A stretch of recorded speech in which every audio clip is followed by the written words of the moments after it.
but you're also part of the tapestry that we're weaving in this program. So if you can't, while people are talking, just write down, if you can't remember, what the question you had, write it down or make yourself a prompt or a cue or something like that, so that you can be a part of this conversation. I'll also remind you that if you don't feel comfortable showing your face or having your, revealing your voice, or if you're on the witness protection program, you can use the chat. Okay, so you can just type your questions into the chat, and we can translate that. And those of you who are joining us on Facebook or any other platform of your choice, you can also send messages to us, and then some of our folks will pick up the messages and relay them to us. And our host of producers and technicians who are out there making this program possible. It's not unusual that the activities of women get either minimized or just disappeared. It's just like they're doing stuff and it's almost like they're ghosts in the background. You always feel like they're there, but they don't have a persona, or we just somehow find a way to ignore their persona. And so I think we lose a lot by ignoring the contributions of women, because if nothing else, it kind of doesn't leave, let's say, it doesn't seem to girls that maybe that they have a place other than some relegated corner in society. And my observation is, in a world where we need everybody's shoulder to the wheel, bringing everything that they can and are willing to share with the rest of us, that's just a waste of resources, and it's a pitiful waste of resources when you consider all of the things that women have to offer, all of the things that they want to offer, and how much it would benefit us. Just doesn't even make any sense. So today we're going to have a conversation about women in agriculture. And there's so many things that agriculture is, and there's so many things that women are contributing to agriculture. But sometimes, because we don't see them riding a donkey, or driving a tractor, we just kind of think that they're not there, when they play substantial roles in agriculture. And so we're going to be exploring some of those roles today. And my guest today is Rebecca Blue and Chris Church. And they host a podcast that actually talks about all of those kind of jobs. It's called Best Jobs in South Dakota. The best job in South Dakota. And they have a podcast. Welcome, Rebecca and Chris. Thank you. Thank you so much for having us. Know who you are. Yeah, that's Rebecca. Yes, hello. And Chris? I'm here, but Rebecca looks better. Okay. Keep it on Rebecca. Yeah, exactly. So we're going to get started by asking you to just give us the elevator speech of who you are, so that our other esteemed guests understand, or just have a sense of who you are. Yeah, I'll go ahead and start, if that's right. All right, Chris. I am Rebecca Blue, and I'm from Huron, South Dakota, went to school at SDSU, got an undergrad in agronomy and a master's in soil science. And I ended up going out and after finishing there and taking an internship at the Agronomy, Crop and Soil Science Societies in Washington, D.C., because I love nerdy science and agriculture. And I loved it. I loved the energy in DC, and it had never occurred to me that you could work on ag policy with an ag background. Imagine that. And so I went on and to work on Capitol Hill for a member of Congress from North Dakota, and I handled ag and trade for him. I got to work on the Farm Bill, got to meet Chris also during that time. And then I went on to work at the Department of Agriculture, first in the Office of Congressional Relations, and later went on to be the Deputy Undersecretary for Marketing and Regulatory Programs. And throughout all of that time, in DC in general is kind of a male-dominated place. And then you add ag on top of that, and that's a male-dominated field. And so it was really the women in my life there, the mentors, the colleagues that helped me achieve what I was able to achieve with my career, and really inspired me then to take on kind of this project. But that's a little bit of my origin story, and now I am a consultant and podcaster. Okay, great. Chris? Okay. Well, my story, I don't know if it's a little more complicated, but I'm a little older than Rebecca, so I have more of a story, I guess, or have taken more turns in my career. But that started off, I actually grew up in Pittsburgh, Pennsylvania, home of the Pittsburgh Pirates, Pittsburgh Steelers, etc. Where my first job, I was a newspaper boy delivering the Pittsburgh Press. So I've been a hardworking boy since I think I was 14, but eventually I wandered off to Washington, D.C. for school. And after that, I've been a high school teacher, a grammar school teacher. I've been a physicist at NASA. And finally, I wandered to the Department of Agriculture, where both in Washington, D.C. And I actually met Rebecca when she was working on Capitol Hill, but we both ended up working at the U.S. Department of Agriculture.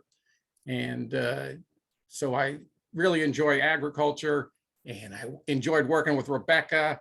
And out of the blue, Rebecca had this idea for a podcast. She said, Chris, would you like to co-host? So I'm not sure why, but maybe she'll tell you why. Okay, so we can say that this program came out of the blue. Yes, it did. You could say that. Heavily. Hey. Okay, so tell us about this podcast. What is the best job in South Dakota podcast? What's the whole point of it? Yeah, well, it kind of came out of another project that I was working on, which was really to try to help connect women in agriculture in South Dakota. And as part of that, what I wanted to do was obviously to help women build their networks, expose them to leadership opportunities, and help them be seen. And so as I evaluated that, I was like, how do we help women be seen? And that's kind of when the idea for the podcast came, because it's a great way to highlight the important role that women are playing. So that is really what we're trying to achieve in the podcast. And so the best job came out of us thinking like, these women have the best jobs in South Dakota, without a doubt, right? They're contributing to this important part of our economy. They're doing cool things like that I didn't even know existed in some cases, right? And so what we really want to do is help connect women in agriculture across the state through this podcast, inspire those young women who are maybe interested in ag, but didn't even know there were some options out there. And also inspire people who are mid-career, because I still need inspiration, I know. So to hear from these women and what they're doing. And I think as you listen to the podcast, you hear really kind of similar themes throughout of what women are going through, or what they have, hurdles they've had to, overcome. And I think that itself helps connect women, right? Because you can realize all of a sudden, like, oh, I'm not alone. That woman went through that too, And so that's really what our goal is. And so we're trying to then highlight these best jobs, or a best job somebody's done in either in a project or in the job that they're currently doing. Mm-hmm. Okay. So where is it going now? What can you tell us, like, what kinds of things are you looking at? What do you want to do with the podcast?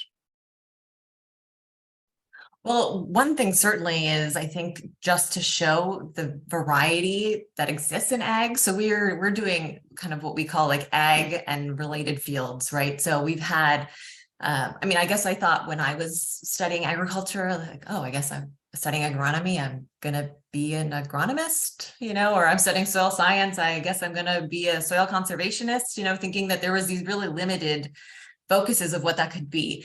And then all of a sudden you go out into your career, and I ended up being in ag policy, which I wish I would have known that was even a possibility when I was younger. I would have focused more on that.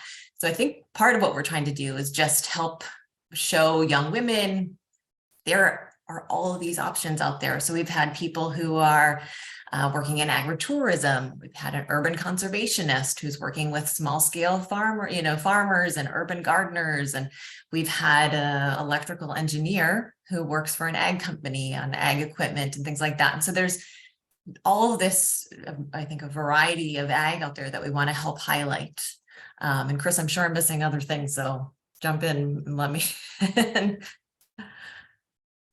Yes, I'm finding that there are really a lot of ag-related jobs. For instance, Rebecca suggested to me that we talk to an accountant and a tax preparer. And I thought, I don't really get this, but for folks in agriculture, it's a business.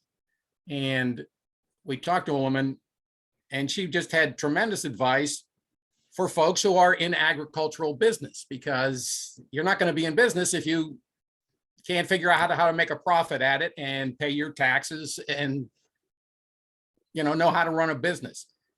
And she was a excellent guest. I think she got the most views of anyone we've had. So I was a little surprised, but there's a variety of jobs. You start studying agriculture, you branch out, there's so many opportunities. And that's one of the things I really found listening to this. And while Rebecca has a target audience of, they're mostly women and young women, the lessons learned apply to everyone. There's just, the lessons you learned as a man, I didn't realize all the opportunities that existed to me growing up, and listening to these people who took different paths to get to where they are in their career, really smart choices they made. I wish I'd have listened to the podcast before I went off to college and make some before of the there decisions. were podcasts. Well, it was just the real thing that I really learned is there's opportunities. And when you're young, if you don't realize the opportunities are there, then you'll never make those choices. So the information that we gather or glean, I'll use an agricultural term, glean from talking to folks is valuable to men and women. But again, we are focusing on women, but I don't want to eliminate men from our audience. I know a number of men who are enjoying listening to it. Yes. Well, speaking of that, I want to take this opportunity to point people toward the chat, because in that chat you will see that we put the link to your podcast, and so it doesn't help if you just know about it, but if you need it, and even if you're not needing it, jot it down and pass it on to some other person, particularly some young girl or old girl that could use that kind of information, because that's how we network, that's how we make things available to people who are otherwise out of the loop that Chris was just talking about. I find that that's a problem, as you said, with men and women, and for children and for people. It's amazing how many interesting things there are to do. So to get caught and stuck into something that you can only wait for the weekend and only wait for a vacation and only wait for your retirement because you're miserable every day at your work, that just does not seem like a good idea, So that's a good start by picking up on the chat. Maybe you'll find something in there that will help somebody else lead a better life. Let's talk a little bit about the kinds of jobs that you guys are discovering, the kinds of things that people are doing that we'll start off with the let's say the hidden ones, the one that nobody would have thought of. What are some interesting things that you found that that women are doing in agriculture, some of the interesting jobs. Yeah, I mean, I think that it never ceases to amaze me, all the ones that we keep finding, when we're thinking about like, oh, who do we want to invite next, and all that. Clearly, you have women who are doing great things, in ranching and farming, and I think innovative work there too. But one thing I've been really surprised about too is the smaller scale agriculture, and women. A lot of women seem to be getting into that, which is obviously much more accessible too. If you're starting off, you can't really just go out and have a 1,000-acre farm that easy, and all the equipment that goes along with it. So it does make good sense that would be an avenue for women. But I think too, we've had some woman, Abby Bischoff, on from the Stockyards Ag Exchange in Sioux Falls, which is great because it's there to show people the importance of what agriculture does. And so I think that's a really cool job. And then Chris mentioned the tax accountant. To me, that one I thought was going to be really interesting. And I'm glad other people did too, because it isn't maybe the coolest thing you think about when you're thinking about taxes. But we've had that. And then I think I mentioned earlier, the urban conservationist. I mean, I didn't know that was a thing. People, everybody in South Dakota, well, not everybody maybe, but a lot of people have gardens in the summer, right? And there's this resource out there of a woman, at working at USDA's Natural Resource Conservation Service, that you can call and ask advice about your garden, if you're starting, whether you're selling anything or not. I mean, I think that's really cool. Oh gosh, we had Dr. Bruggeman on from Augustana University. She teaches a class called Preserving the Planet Through Beer, Bread, and Brie. So it's a biology class where they're taking on, how are you using ag in that way, brewing beer and bread, making bread. I mean, that is a class I would take for sure, right? But it's these people who are getting innovative and creative about how to incorporate ag, how to teach people about ag, because obviously in South Dakota, it's the biggest and most important part of our economy. So I think making sure people understand the importance, and then the variety again that exists in ag. Those are some of my favorite things that we've learned from our guests. But Chris, jump in too if I missed Right. some. I mean, some of the folks are what you'd consider pure agriculture, or are working cattle farms and producing corn, for instance. But what I'm finding interesting is that a lot of the people grew up on farms. They had an interest in agriculture. They had an interest in the outdoors. But most recently, it's not posted yet, but we just talked to a wildlife biologist. And there's a real interplay between wildlife and agriculture. And there's good and there's bad, but it's an interesting field. And the woman we talked to was fascinating, and she gave me some real good ideas about how checking out wildlife in South Dakota. But there again, it's not pure agriculture. We find out people who love agriculture early in their life, and when they start in college, find that they can branch into related fields. And again, that goes back to, there are opportunities that I just never thought of going through my own career, and I needed to keep my eyes open, and they're open now. Yeah. Can you talk to us? Go ahead. No, I think another interesting thing is I've been really surprised by the number of our guests who said that agriculture was not on their radar as a career path for them. And often many of them, even those that came from a farm, like went to school, started studying something else, and all of a sudden discovered their love of agriculture. So I think that, and that was actually my case too. I didn't pick my major until I was a sophomore in college to go into agronomy. So I think that's also an interesting thing is you can always be helping these young women to know what exists out there, because I think sometimes, ag gets like, oh, ag, why would, I grew up on a farm. I don't want to go keep doing that. But because you're thinking of just ag in one specific arena. So I think what's great about these guests is that, one, they've went through that already, and two, they ended up realizing, no, they did love that, and they found different ways to go about incorporating that into their career.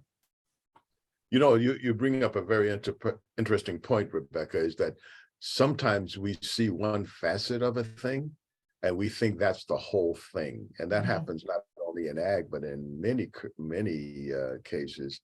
We don't know the jobs and the interconnectedness that you guys are talking about. We don't understand that interconnectedness between all things that we're doing. Everything has some connection to another thing, and it's all part of one big thing.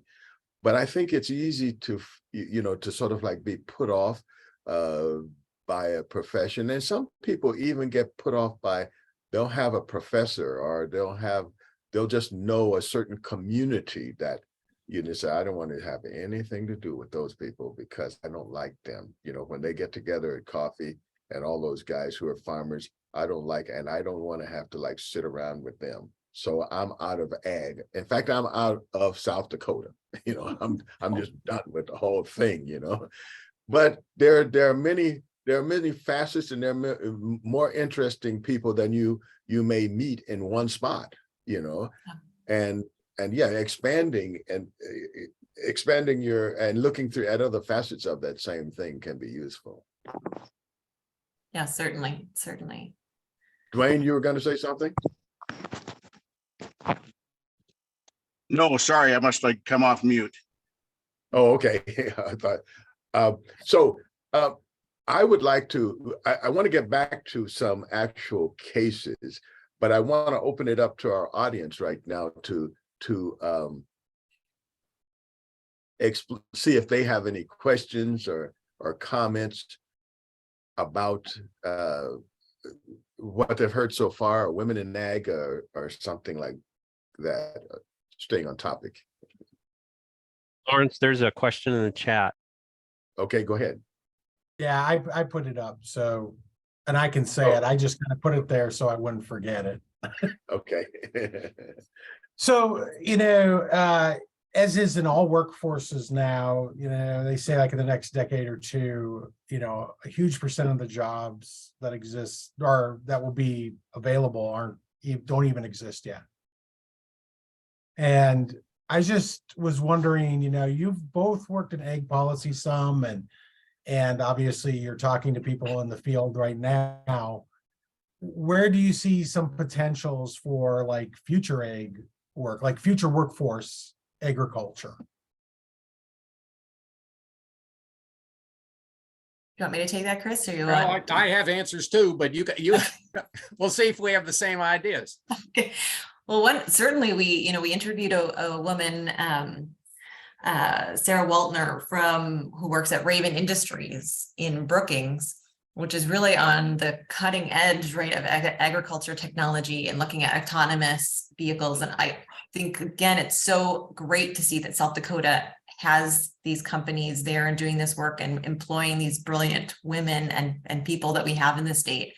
So certainly there is those technology aspects of things. But I also would say, I think especially after COVID, this desire to get back to local again came in. And so I think there is a big kind of push to continue to grow that local food, which is great. And I think, again, that really lends itself to women or young farmers and ranchers, because it is something you can do on some of those things on a smaller scale. And again, if you're having, or you're selling locally, it's much easier for all the infrastructure and things like that. So I think, to me, those are two areas where there's really is just in that technology and using those women and the people that we have here. And thank goodness we have these innovative companies that are coming to South Dakota, but then too, that taking on that local food. Yeah, I had a couple of thoughts myself, particularly after we talked to Dr. Brueggemann, who was teaching this course that Rebecca referred to, but she's teaching people how to bake, she's teaching people how to brew, and she's teaching people how to make cheese. And they do partner with businesses in the area. These people are going to end up owning small businesses that they learned how to, and it relates to this move towards local production. That seems to be growing, but I think obviously local breweries are growing, and local bakeries are growing. So I think you have that move. But the other thing I would mention is, and I don't want to get political at all, but we're all somewhat interested in climate change. And the Department of Agriculture, for instance, is putting out a lot of grants for people who will explore, I'll call them climate smart techniques for agriculture. And again, just putting politics aside, it can also make good economic sense if you have, water issues, you want to use less water. If the climate's changing, are you changing crops? But I think and people are looking to A, make a profit, and B, address whether it's the climate or not, the conditions that they're growing under. They want to do it smart. And I think that's where more efficient farming on a big scale, there's going to be a lot of jobs in that. Okay. And I think sometimes we overvalue jobs. Uh-oh, I think we got it. Was a There was UFO someone- landed. I think it was someone who was they're transferring to their iPhone and then they got a feedback loop. That's all. Yeah. So I think, we focus on jobs as opposed to occupation. In other words, what are you doing? And jobs is like, well, I work for someone else, and not enough on entrepreneurism. And it seems to me that vis-a-vis where we're going in the future, the question Todd was asking, I see the elimination of jobs being a target, just like, okay, let's don't have jobs anymore. Let's have entrepreneurs, people who basically are vendors, because that's what you're doing anyway. It's just like we're coming out of the slave serf mentality, and it's hard to transition into real capitalism or entrepreneurism. And we're still kind of struggling with that. But it seems like, to me, the future is let's everyone say, well, what do I contribute? So if I'm going to look for those ways that I can make food locally in a sustainable way, then my market is there. How do I get to know my customers for what I grow? How do I learn what my customers want and make something for them? You still use the same exchange, i.e. money, checks, and stuff like that. But I'm going to be buying stuff locally, and I'm going to be selling stuff locally. So before you teach a kid how to fill out an employment application, teach them how to make a business plan so that we're a capitalist country, for Pete's sake. Shouldn't we learn that first, So anyway, that's my political statement. Okay, so anyone else have any comments, questions? Seeing none, for the good of the order, we'll proceed. Okay, so I want to tell a story because I think it's relative to this this discussion. Some time ago, when we were interested, there were some changes in Japan about how we could trade. They made some changes, we made some changes. And suddenly, where we used to go through something called a kiritsu in Japan, where everybody had to buy through this kiritsu, the Japanese market rearranged itself so that we could sell directly to consumers, basically, or certainly to wholesale people and to retailers. And they could do the same to us, okay? I think the understanding was like, well, your average farmer is never going to know how to do that, so it's not a threat. Well, they actually had a secret weapon, me, in that case. And so long story short, I went to Japan to sort of say, is this anything? Talk to the people I knew, is anything? And it was a resounding, yes, we can do this, okay? So I went back came back to Rosslyn, talked to my friends who are here, and I said, hey, look, here's some opportunities that we have, okay?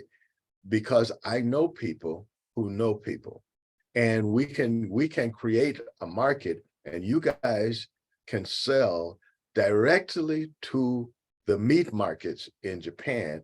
And I know people who could help us do that, right? Because they are part of a retailer's collective. And they have said, hey, look, if you guys could provide us meat, we just as soon buy from you and cut out all these middle people, and we both can do well, okay? So they were very interested in doing that. So I went back, I spent 3.5 years building that market in Japan, living in Japan. And at one point in that exercise, there was a large meat, every 2 years, the Meat Export Federation will put on these large conventions, meat buying extravaganza, whole huge thing, right? I had told those people, the Meat Export Federation plus the consulate, hey, I'm up here way up in the north, so I don't get all your memos. I want to get your memos. This is the game I'm playing. I would like to be part of the game you're playing. Never heard from them. So when I heard about this thing, I went down, I said, hey, you guys didn't tell me about this. I would like to be a part of it. Well, they kind of like pushed me aside and stuff like that. I couldn't get in. So I pulled out a ace. I called the South Dakota cattle women. And that I had made, I had gotten to know them through a lot of things when I was learning about the meat business, because I had no idea about it, really. I had to learn it so I could go and sell it. I called the South Dakota cattle women and explain my situation. And not only did, within 24 hours, Dashiell's office was calling me, the South Dakota Ag people were calling me and saying, how can we help? And I ended up getting a booth that when people came through the front door, they're looking right in my face, So I went from zero to hero in, in no time flat. And it was all because of the South Dakota cattle women. They worked when all these other people who were set up, they're supposed to be helping us. They were doing nothing, and whatever we can say about women's power, those women knew how to use it, because they got the job done. So that's my shout out to the South Dakota Cattle Women's Association. Well, Yeah, and I think that is also it demonstrates the importance of connection and networks, right? And which is also what we're trying to achieve, and what I'm trying to achieve on a larger scale beyond the podcast as well, is because it's those things when we can come together. Not only can you help out maybe your neighbor or somebody farther away in the state, but you can help yourself, not in a bad way, right? But I mean, you helping each other elevate the industry and therefore the economy of the state to the next level. So anytime you can come together and work together and provide those connections, everyone wins. I mean, that's the thing. I love, to me, there's no room for not working together, right? And kind of keeping somebody out of the room. Why would you do that? That's going to ultimately hurt you, hurt the economy, and all of that. I think that's a really good example of connections and how working together, you can all come out ahead. If I could add in, Lawrence, you really sparked something that I know that's going on right now. Now, there's a woman that Rebecca and I know. Her name is Alexis Taylor. She's the undersecretary at the Department of Agriculture that handles trade. At this very minute, she's in Japan. And what she's done is taken along small business owners and a couple of commissioners of agriculture over there on a trade mission. And they're connecting directly one-on-one. This is something that is promoted by my former agency at the U.S. Department of Agriculture, the Foreign Agricultural Service. But I would like folks to know those kind of opportunities are available. You talk about folks that are doing this. There's a woman who we like working with. She was at Department of Agriculture. She's worked on Capitol Hill, and I guess she was the Commissioner of Agriculture in Oregon recently. And she has taken a bunch of folks, including a bunch of women, over to Japan right now, and they're making sales. So Yeah. You know, When I- more power to her, more power to women who are getting involved in selling some agriculture to Japan. That's right. Yeah. Well, and I think that this is, it's Japan, but it's also, Oh, to it's me, the world. yes, that's right. And I think the thing is changing. Things are changing, and that brings up the let's say the question of, now that things are changing, how do you get girls and women to be positioned to take advantage of the changes? Because we can see the same thing happen in the civil rights movement. And I think the same thing is happening in women's movement, is that the landscape changes, but people are still looking at the old maps, so they can't navigate because the new maps don't reflect the reality that's different. It's like in the old map shows that you had to like drive 45 minutes in a certain direction. It don't show the tunnel that now you can get there 30 minutes earlier with less gas. So now, one, we have to find the new maps to let women know that, yes, there are these new opportunities. And like you guys are doing in your podcast, saying, hey, not only is it possible, people are doing this already, but also I think it starts with like changing the mindset of young women. I would say girls, because I think you have to start at grammar school and elementary school, changing the mindset so it's something other than pageants. You have like these teeny tot pageants where they're sort of sexualizing themselves with their makeup and stuff like that. These girls aren't even in school yet, and you're teaching them to be, sex objects, But how do we start doing that for real life things, putting the same energy that we put into being cutesy and wearing their little, almost naked stuff? How do we change it so that women they grow up with a different sense of like, oh, I can do anything? Well, how do we do that? Yeah, I think that I'm so fortunate because I had parents that never made me think there was any other option than that I could do that. I mean, my mom had her master's, was an administrator, a hospital. I mean, so to me, I always knew like, oh, women can achieve these amazing things. And my dad, he is the oldest of 15 kids, big family. And a lot of my uncles, they would farm. I would go out to their farms and help, and it would be me, my sister, one of my sisters, my dad, and all my uncles. So it's surrounded by all these guys. But we'd go hunting. My dad would take us hunting.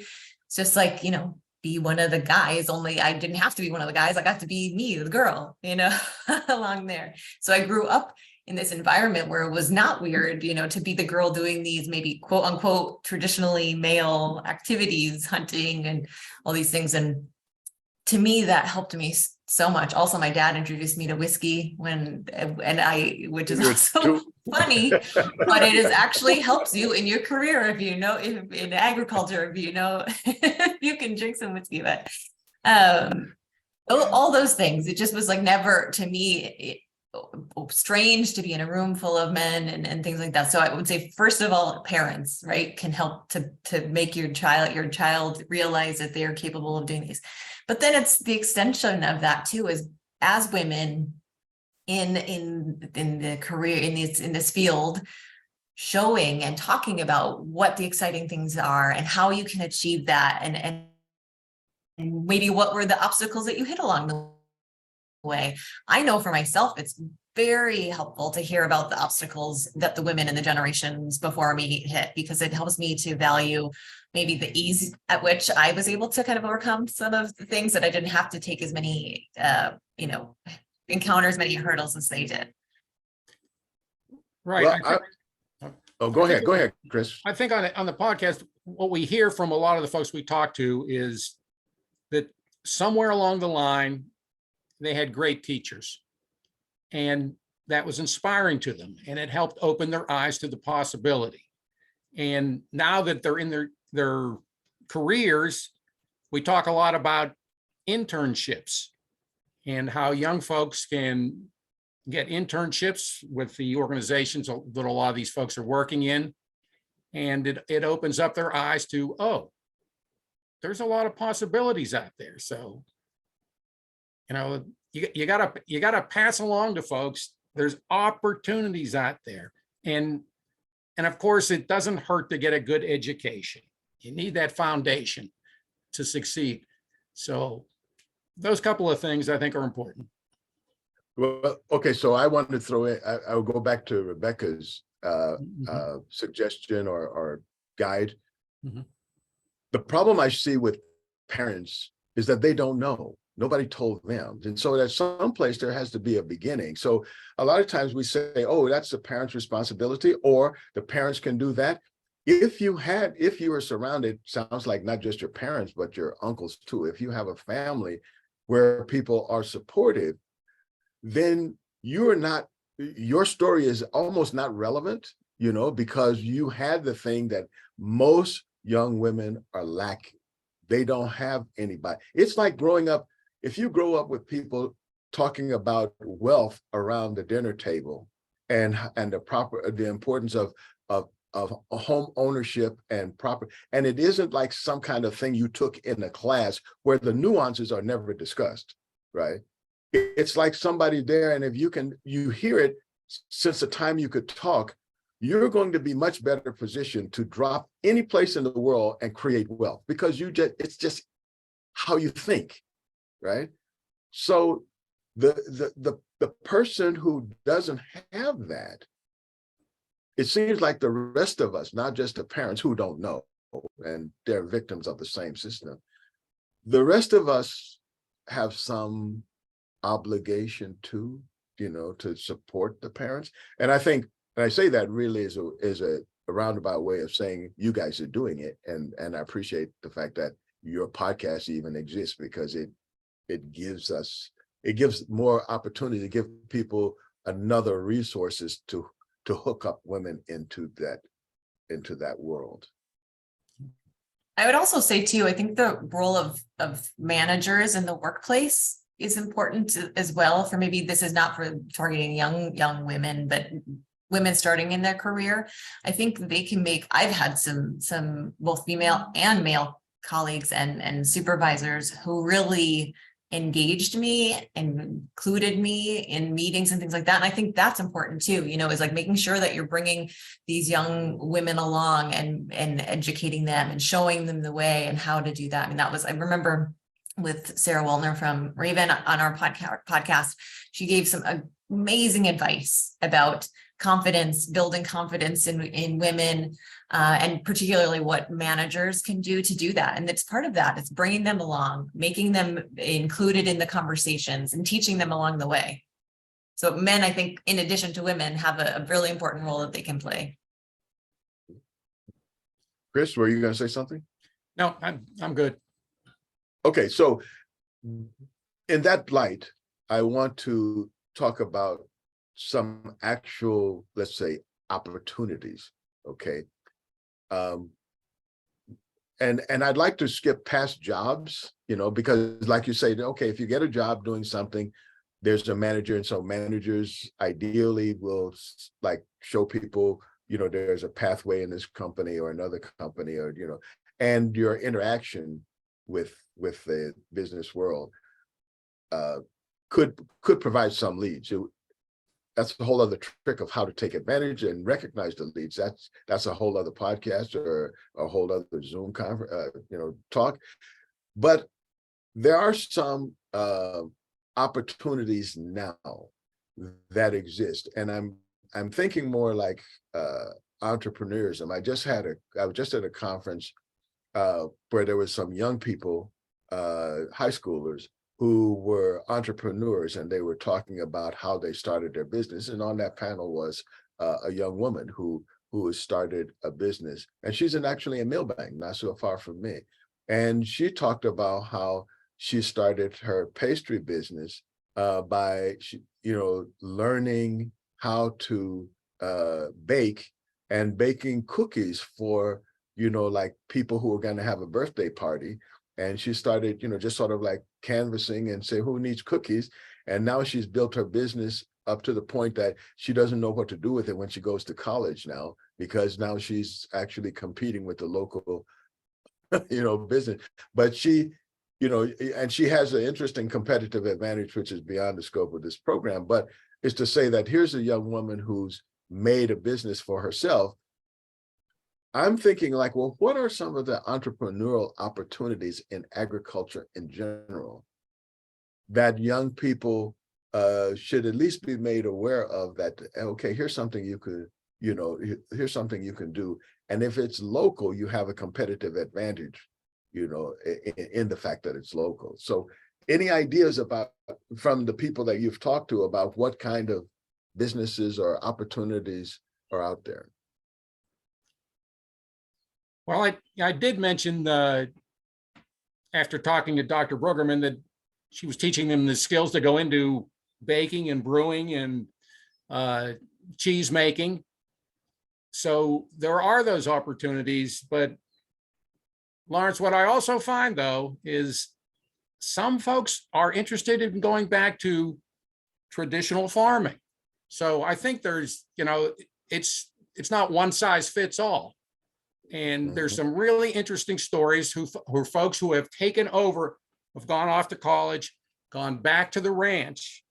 And I'm thinking particularly of Rebecca, of Kelsey Scott, who's she's the director of programs at the Intertribal Agricultural Council, but really she's gone back and she's working on what was her family ranch. She now has a part of it raising cattle, but she is, I'll get the terms wrong, Rebecca, but really what she's doing is raising beef, selling it locally, doing it the right way, she believes. So, but on the other hand, we have people who are just raising cattle. We all have to eat. So I find it runs the spectrum, but you're correct in that there are these new entrepreneurial opportunities out there.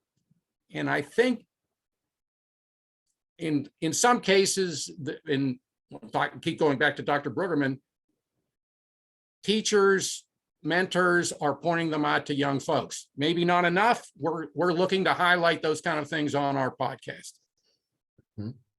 Rebecca, I think honestly the sky is the limit when you talk about that, because you have that where you have the traditional ranching people are doing, and in the case of Kelsey, she lives on the Cheyenne River, Sioux River Reservation, and they saw this need for access to healthy food, right? And so she's like, we're going to support community and we're going to start selling our beef locally.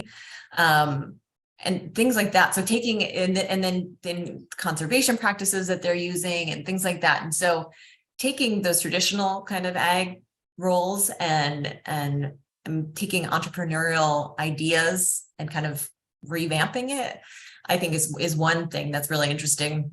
But then also you have these people who are doing those, small scale agriculture, but high value crops, right? So you have that. And I think all of those come together to really complement each other, because what makes agriculture strong is when you have a wide variety of things, right? You obviously need the big producers out there, because that's what kind of we're made, kind of our structure is.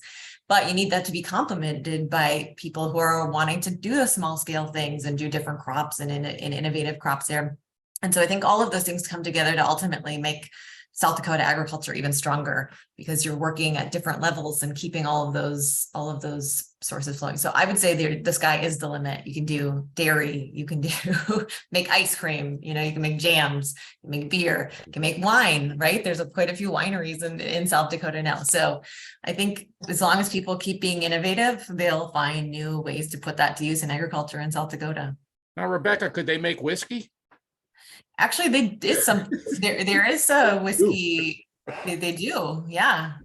Yes, right. There's people growing crops, and I know there's people growing hops to make beer in South Dakota. So sure. Mm-hmm. Yeah, no, and it's great. You have conventional, you have organic, you have all these things, which again, I think the importance is that ag all works together. And that's another thing I think is an important message of the podcast is explaining the importance of agriculture. Because I think historically South Dakota, everybody had some sort of relation back to the farm. Either, mom and dad were on the farm or grandma and grandpa were on the farm. But I think now we're starting to get to this point where we're more and more removed from the farm. And so it's easy, I think, that, agriculture a lot of times gets a bad rap for one thing or another. And then the farther removed you are from it, I think it is easy to kind of latch on to some of those things. So I think what I hope to do too is explain agriculture and how it is so beneficial and how it is, again, so broad, and that it doesn't have to be just one thing. It needs to be a lot of things, because as with everything, when you have more diversity, the stronger it's going to be. Hybrid vigor, I think they call that. So, I had so- something to say. oh, Can go you hear ahead, me Vicky. now? Oh, I Yes. had to switch my iPhone. One of the things that I've been kind of struggling with, but I strongly believe in, is, and glad to see the movement to regenerative farming or regenerative ag.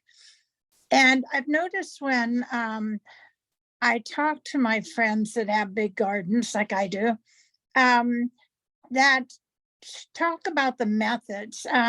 Let's just say the woman I'm talking to has a husband that farms conventionally. Trying to get her to listen to another way of farming and cut out the spraying, it's been really difficult. But I think it's a matter of education, one woman to another.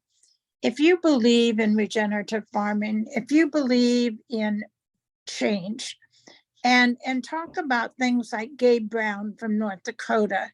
I think he started, it's called Understanding Ag, which is General Mills has some sort of relationship with him for their product for lowering carbon emissions.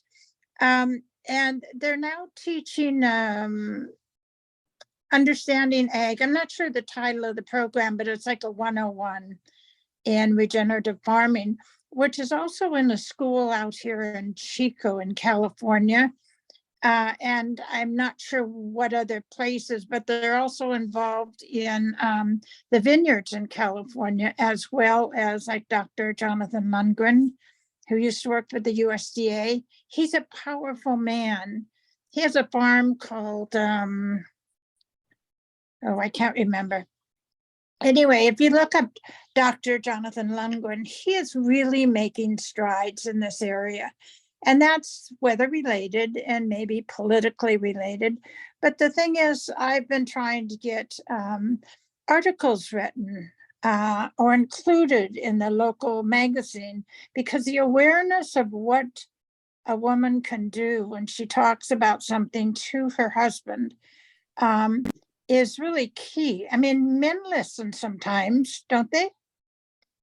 Occasionally. And that's what women can do.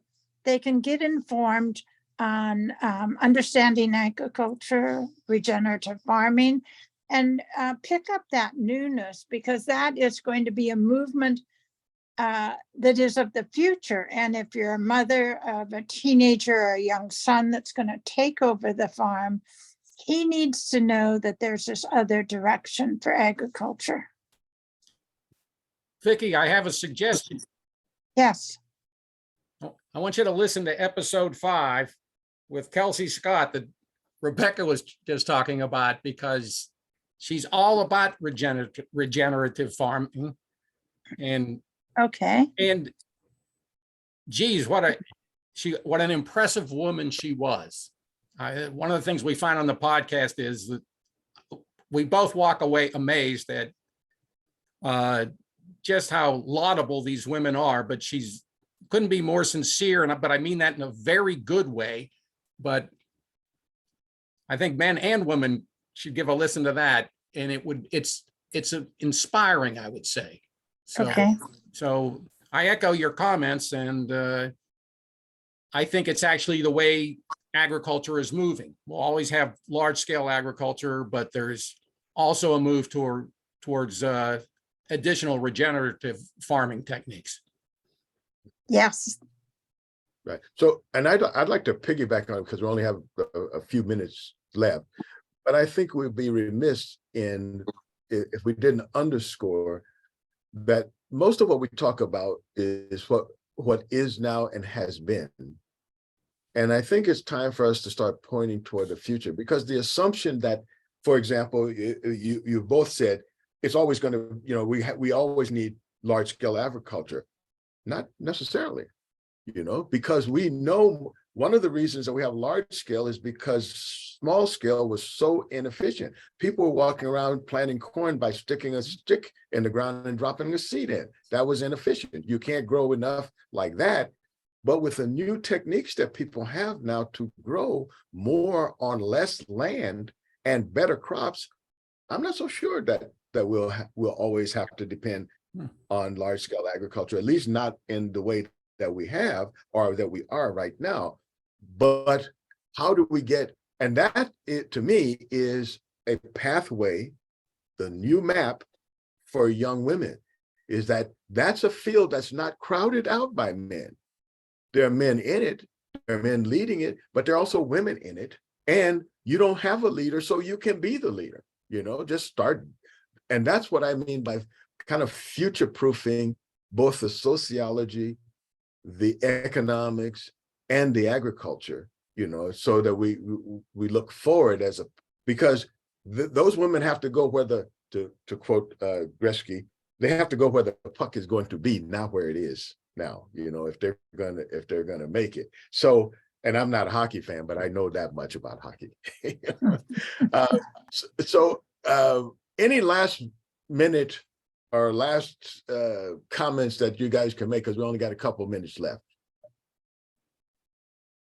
I would just say thank you again for the time today and chatting about the podcast. I would encourage everybody to please check it out and share it, because we want to get that word out and help inspire the next generation and the current generations of women involved in agriculture.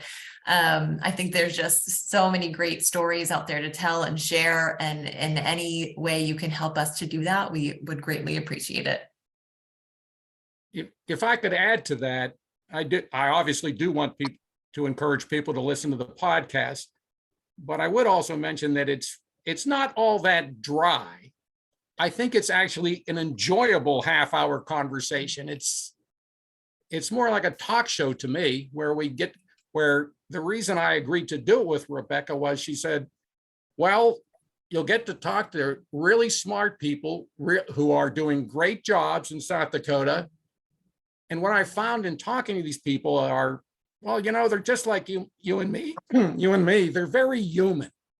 So we have conversations with them that do veer off, and they really display their humanity, which is probably in line with the goal of the Humanities Council. So I would just mention that I don't think the podcast is too dry. It's serious, but it's also enjoyable. So I hope folks will stay tuned or tune into it. And I'm sure Rebecca will tell you how to do that. Yeah. And you'll certainly, if you do tune in, you'll get to hear a lot of Chris's dad jokes. So, those will always make you, those will always offer some lightheartedness. But yeah, no, definitely check us out on our website, which thank you for posting that earlier, www.bestjobssd.com. And then also the podcast is on all of the major podcast apps, Apple, Spotify, Google, all of that. So please check us out. And if you go to our website too, you'll find we have links on there to our social media pages. We're on Facebook and Instagram and Twitter. So please follow us and help support women in agriculture. Thank you so much again, both of you, for joining us. That concludes our program today. Join us next week, where we'll be talking about rhubarb and events. Bye.